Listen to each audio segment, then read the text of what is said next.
Bien, ahora sí, entonces vamos a invitar a Jacobo. Todo el tiempo es tuyo. Hasta las 9 de la noche. Bueno, capaz que hacemos así, ¿no? Porque igual vamos a estar cerca.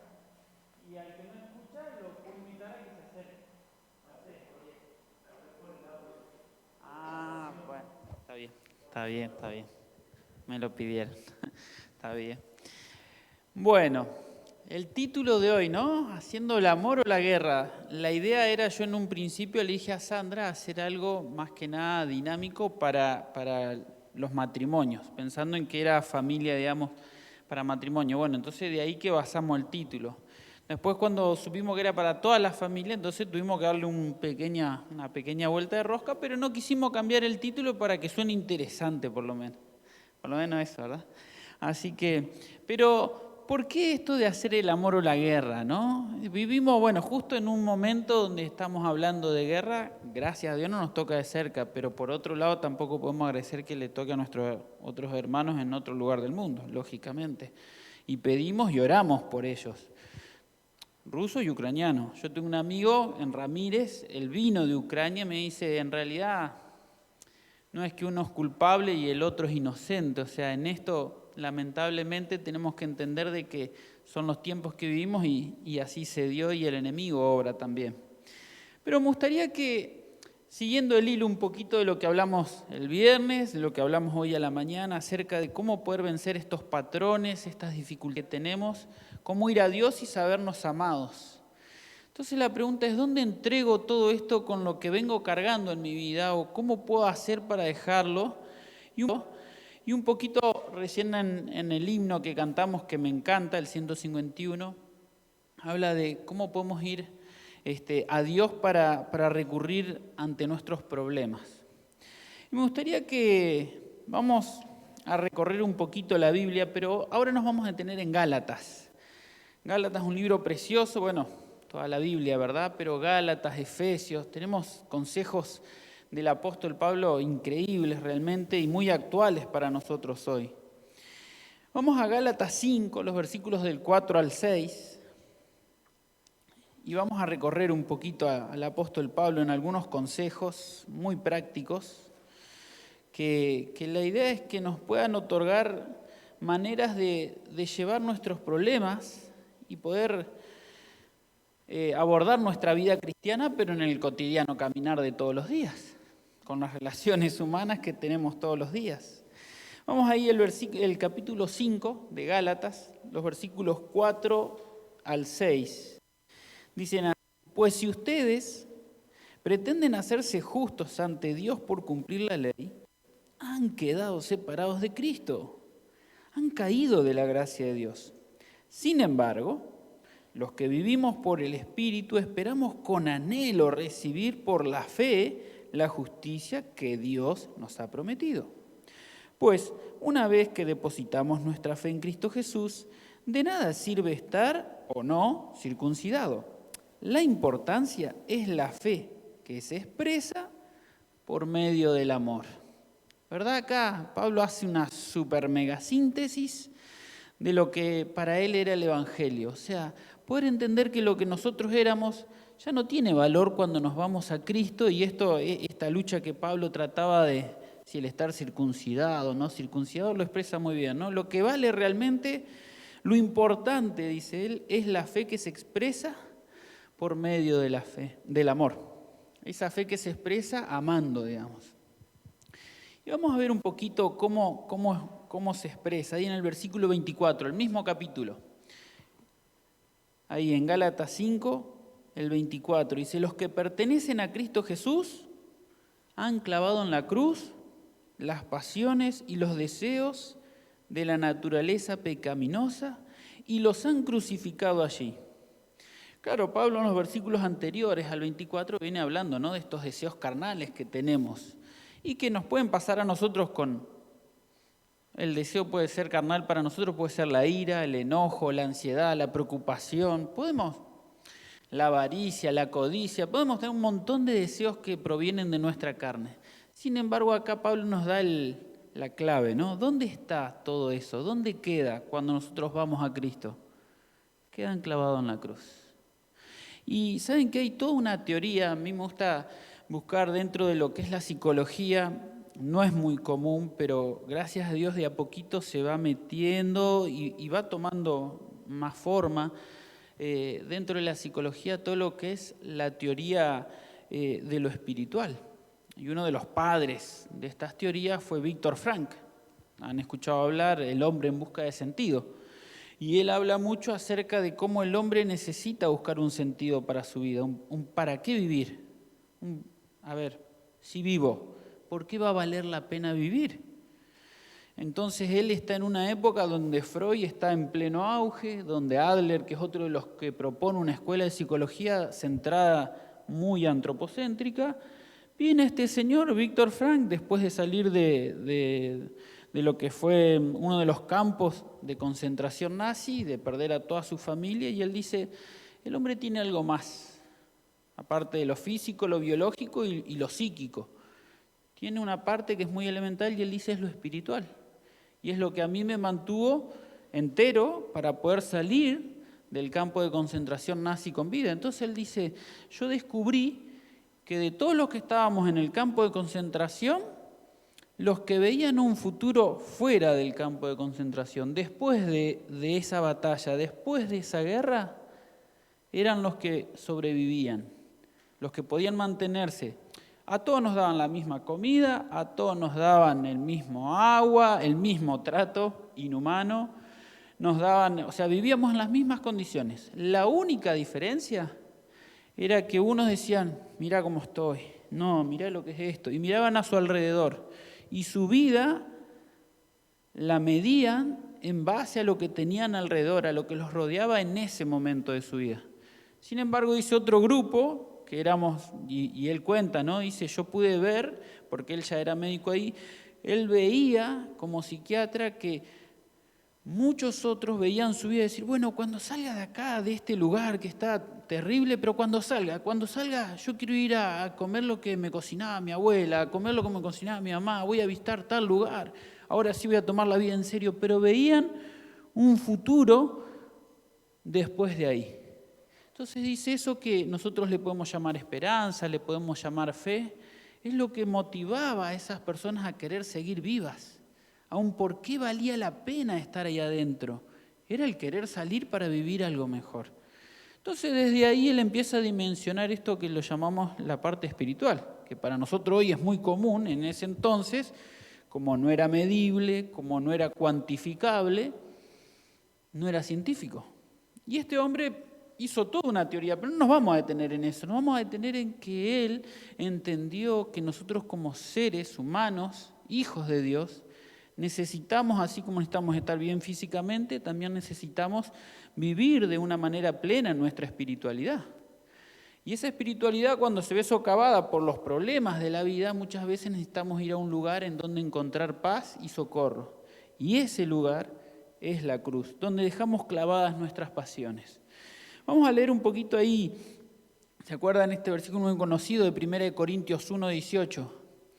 Para el resto del mundo, la cruz es locura. Dicen, ustedes están locos, ¿cómo van a creer en la cruz que alguien murió por ustedes? Pero para nosotros, ¿qué es? Para nosotros es poder. Nosotros en la cruz de Cristo encontramos poder.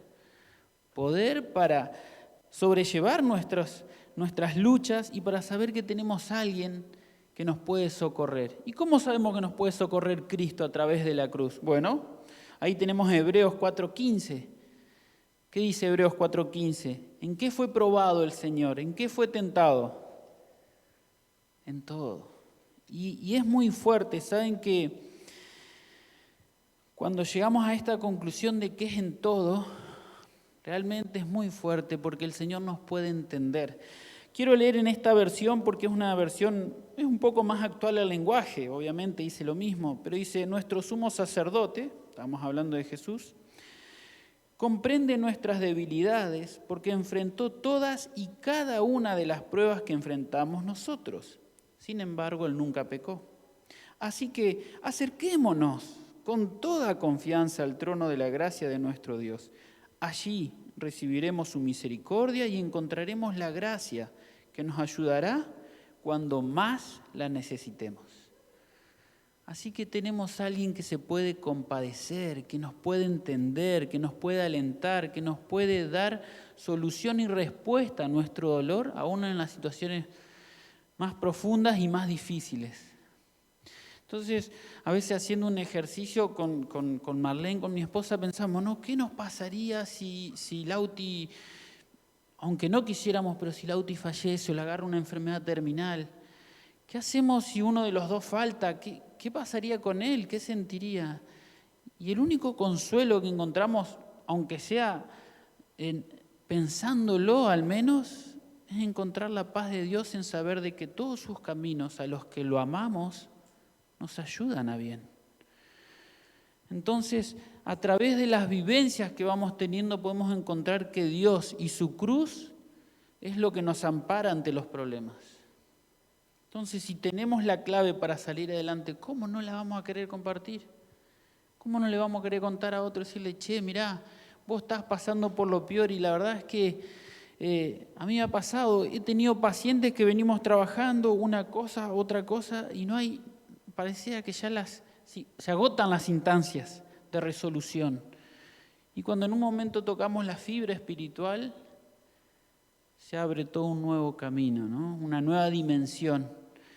Y la persona, como ya vio que todo lo otro no solucionó, se da cuenta de que esa piola espiritual donde empezamos a tirar y a encontrar amparo y fortaleza por medio de la fe, termina siendo una solución. No pasa con todos, lógicamente, pero sí es una herramienta muy útil. Pero tenemos que entender que somos seres también espirituales. Por eso es que es tan importante entender cada una de nuestras dimensiones. Ahora los quiero desafiar, porque a mí me gusta trabajar en equipo.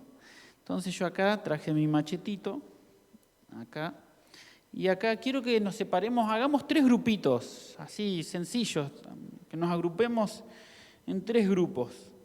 Entonces vamos a hacer un grupito por acá.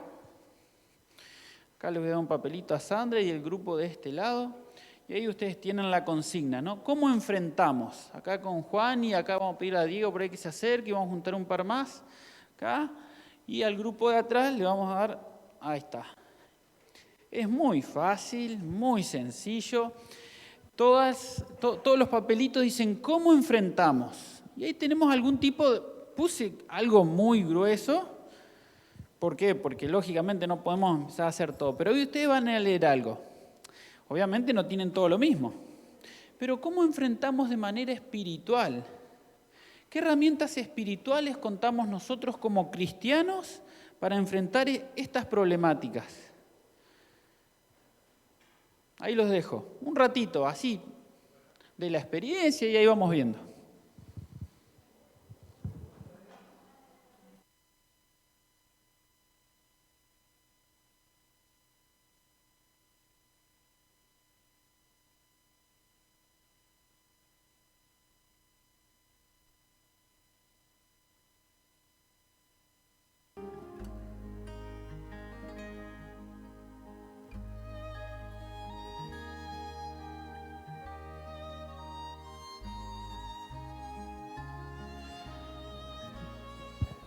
Bueno, los veo muy concentrados.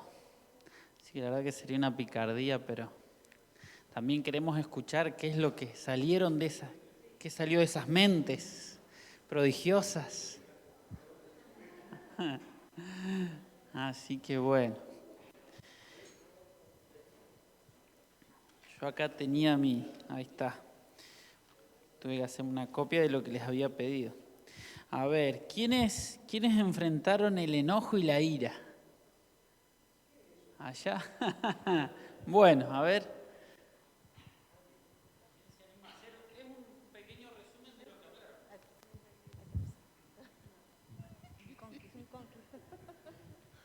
Bueno, lo que estuvimos hablando es que la única manera de poder enfrentar es teniendo dominio propio, porque si en ese momento que estamos en conflicto con enojo ira se puede agravar las cosas y va a ser mucho peor.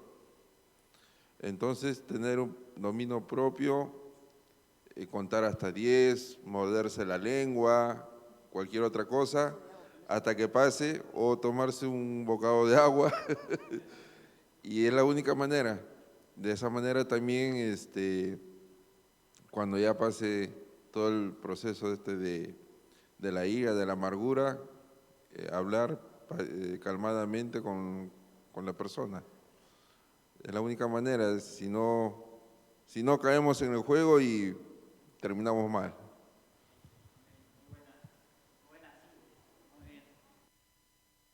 Felicitaciones, muchas gracias. Realmente el enojo y la ira hoy en día es difícil de controlar. Nosotros vivimos en un pueblo medianamente chico. Yo no me quiero imaginar que debe ser las ciudades grandes donde viven la vorágine todos los días y cualquier cosa desata el caos. Yo había notado un versículo que me había gustado mucho, bueno, en realidad tengo como 3 o 4, pero Proverbios 17:14. Me encantan los proverbios porque son muy incisivos. Proverbios 17:14. A ver, en esta versión uso una palabrita que es muy interesante. 17:14. Bueno, hay varios versículos ahí en el Proverbio 17, pero el 14 dice: comenzar una pelea es como abrir las compuertas de una represa. Así que detente antes de que estalle la disputa. O sea, una represa, si abrimos las compuertas, ¿quién lo frena, verdad? Muy clarito y muy incisivo. Bueno, ahí tenía otros versículos también, ¿no? Pero muy interesante, frenar, ¿no? Esto del dominio propio. Y sabemos que lo encontramos a través de la relación con Dios. O sea, hablábamos un poquito acá con el grupo, es poder saber hacer un trabajo mental que también nos ayude en lo espiritual. Pero ahí ya después no. Bueno, ¿quién tuvo que enfrentar la ansiedad y la preocupación? A ver, ¿quién la enfrenta? El pastor acá comenzó el diálogo y cada uno dio más o menos su propia, compartió su propia experiencia, y creo que todos pasamos por momentos de ansiedad y preocupación. Entonces, el análisis que se hizo aquí en el grupo fue de Mateo 11, allí donde Jesús nos invita a llevar nuestro yugo, compartir el yugo con Él. Y el pastor decía, ¿no?, de que nos hagamos la imagen de que nuestra cabeza es la carreta y que nuestra cabeza puede soportar 100 kilos. Y nuestra cabeza cargada de preocupación está a 150 kilos. Y es demasiado, no lo podemos soportar. Entonces, ¿qué hacemos? Él comentaba la ilustración tuya de tomarnos de esa cuerda, ¿no?, que aunque no la vemos, sabemos que está.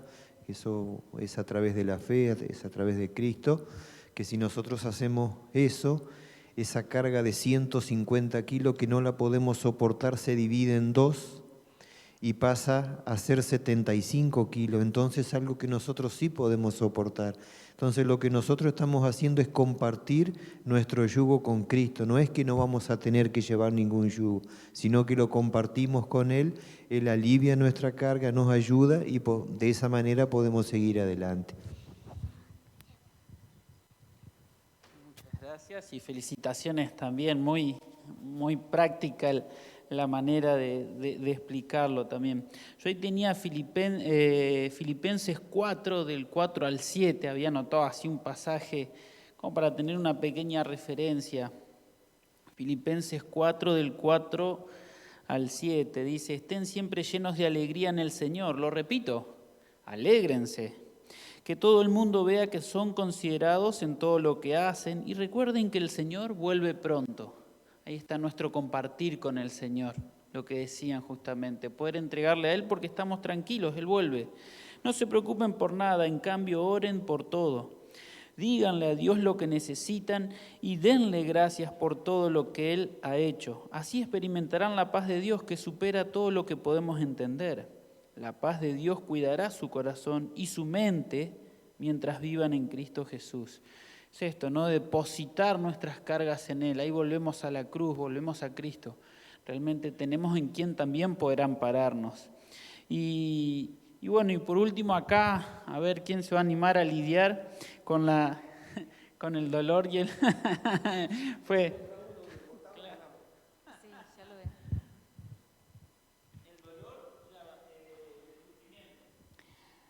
Bueno, aquí estuvimos charlando y por supuesto que llegamos a la conclusión de que la manera de superar el dolor y el sufrimiento es sostenernos en Jesús, no en Dios. Yo comentaba que pasé por una situación con un familiar y que mis primos me decían, bueno, enfrentaba esta situación porque te vemos que estás más fuerte. Pero yo les decía a ellos, yo tengo que pedirle a Dios ayuda porque soy tan humana que sola no puedo. Yo creo que los momentos difíciles, tristes de nuestra vida, nosotros los podemos superar de otra manera porque tenemos a quien recurrir. Las más personas que se desesperan, por ejemplo, ante la muerte de un familiar, no tienen a qué aferrarse, como decía el pastor Kairos acá, no encuentran a quién buscar, digamos. En cambio, nosotros podemos recurrir a nuestro buen Dios y pedirle fuerza para superar esa situación triste o esa situación difícil. Gracias.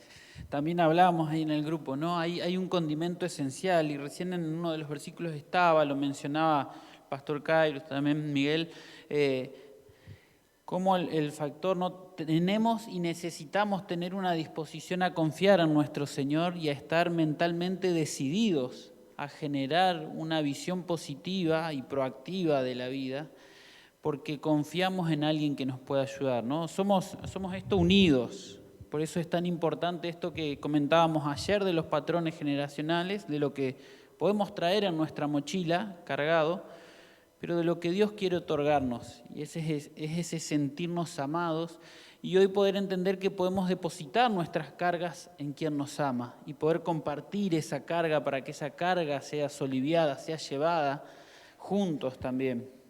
Me gustaría ahora que meditemos un poco en Gálatas 6:3.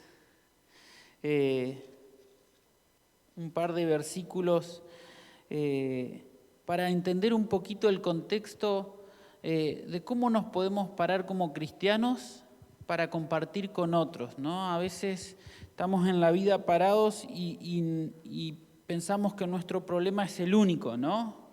Y estamos luchando y batallando solos con nuestro problema y a veces nos pasa esto, ¿no? Gálatas 6:3 dice, si te crees demasiado importante para ayudar a alguien, solo te engañas a ti mismo, no eres tan importante. A veces nos puede pasar esto, podemos llegar a creer de que nuestro problema es muy importante, de que nos encontramos solos, de que no podemos ayudar al otro porque con lo que nosotros lidiamos ya es demasiado. Ya no puedo, ¿cómo voy a ayudar a mi hermano si yo no puedo con lo mío? Algunos ahí en Filipenses 2 del 3 al 4, también tenemos otros versículos, pero me gustaría que nos vayamos a 1 Corintios 13. Y ahí vamos a encontrar ese gran capítulo del amor. Los primeros versículos nada más, del 4 al 7, del 1 al 7. 1 Corintios, es tremendo lo que dice 1 Corintios.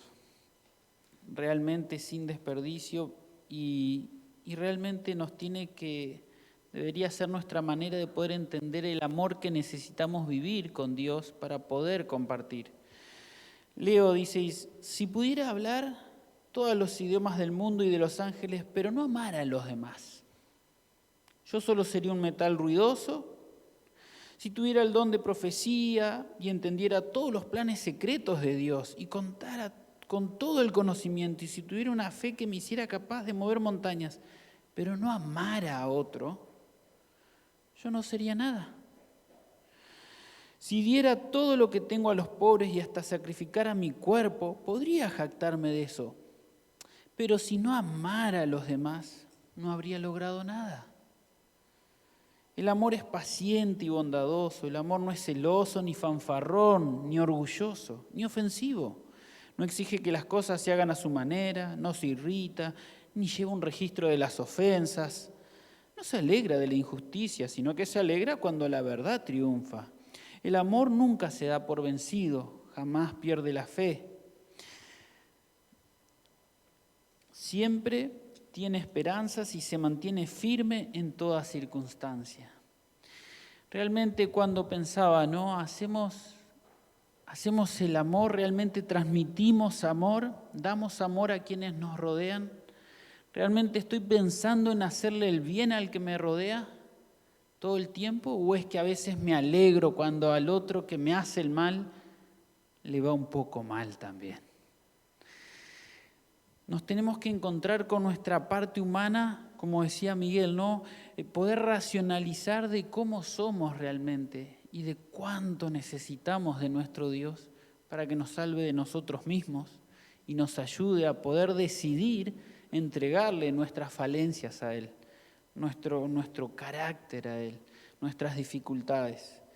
Por eso creo que si no aprendemos a amar a los demás, es porque todavía no entendimos el amor de Dios para con nosotros. Si todavía no empezamos a amar a nuestro prójimo de manera sencilla, con un acto de bondad, con un acto de amor desinteresado, porque todavía no entendí todo lo que Dios, lo que Jesús dio en esa cruz para que yo pueda depositar todas mis cargas en Él. Los quiero invitar, hermano, a que nos pongamos de pie y podamos pedirle a nuestro Dios que podamos depositar cada día en Él para que podamos amar a quienes nos rodean. Querido papá que estás en el cielo, Señor, te agradecemos mucho porque no podemos negar que tenemos cantidad de palabras tuyas diciéndonos que nos amas, diciéndonos que, Señor, en esa cruz nosotros podemos ir y dejar nuestras cargas, nuestros malos deseos, y que no estamos solos. Señor, que vos estás dispuesto a compartir esa carga, podemos depositar en ti, podemos seguir adelante porque tenemos una firme esperanza. Pero, Señor, no queremos quedarnos solo en lo que nos beneficia a nosotros. Queremos poder tomar de ese amor inmenso tuyo y poder compartir a otros. Queremos poder amar a otros. Señor, y no nace de nuestro corazón pecaminoso amar de manera natural y espontánea. Te necesitamos a ti, a nosotros, Señor. Necesitamos que tu Espíritu Santo, Señor, trabaje a través de nuestra mente y realmente ponga en nosotros el deseo, las ganas de poder ayudar a otros, de amar a otros, de servir a otros. Querido Dios, estamos acá de pie, Señor, pidiéndote que por favor, Señor, nos des de tu amor cada día mediante tu Espíritu y que podamos, Señor, hacer que todo eso que hagamos no sea un metal que resuena, que no sea una montaña que se movió por nada, sino que realmente tenga el verdadero significado y valor, Señor, que es el que podamos transmitir tu amor, Señor, a otros. Señor, lo pedimos, en el bendito y hermoso nombre de Cristo Jesús lo hacemos. Amén. Amén.